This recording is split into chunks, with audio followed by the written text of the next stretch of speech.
Good morning students, my self एहसान अहमद खान। आज मैं आपको फिजिक्स फर्स्ट के वैद्युत आवेश के बारे में पढ़ाऊंगा, जो आपका पहला चैप्टर।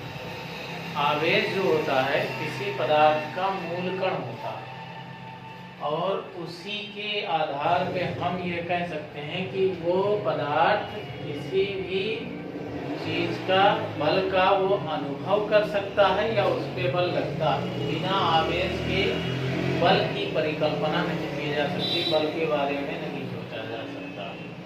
तो आवेश आपने समझ लिया। अब इसके बाद आवेश के प्रकार को जानना है। वैसे तो आपने आवेश को 3 प्रकार से पढ़ा है छोटे क्लासों में, लेकिन यहाँ केवल 2 प्रकार जानना है, धनावेश और दूसरा ऋणावेश। तो धनावेश में जो आपका मूल कण आता है वो है प्रोटॉन और ऋणावेश में जो मूल कण आता है वो है इलेक्ट्रॉन।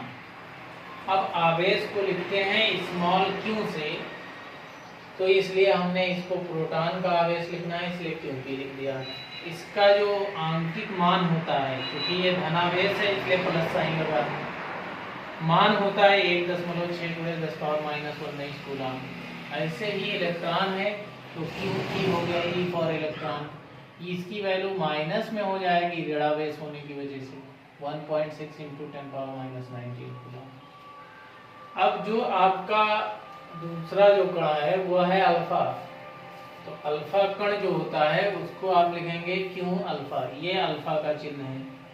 ये जो क्यू अल्फा होगा वो प्रोटॉन के आवेश का 2 गुना होगा। कितना? 2 × 1.6 × 10⁻⁻19 1.6 × 10⁻⁻19 क्योंकि का है जो यहाँ मान आया, वही मान हमने यहाँ पे पुट कर दिया, दोनों को मल्टीप्लाई करके सॉल्व हो गया। अब इनके आवेश के बारे में बात हो गई, अब हम इनके द्रव्यमान के बारे में बात करेंगे। तो इलेक्ट्रॉन का द्रव्यमान को यम से लिखते हैं और इलेक्ट्रॉन का है इसलिए एमी।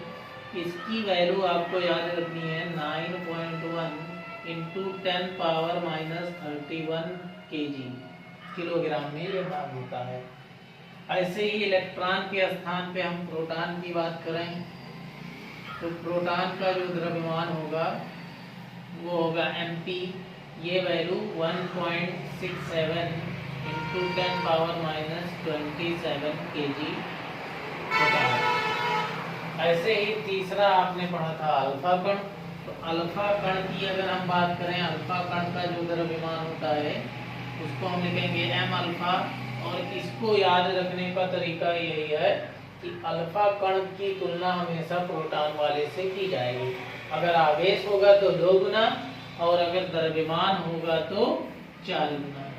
तो 4 × mp आप वैल्यू को रख दीजिए 4 × 1.67 × 10⁻⁻27।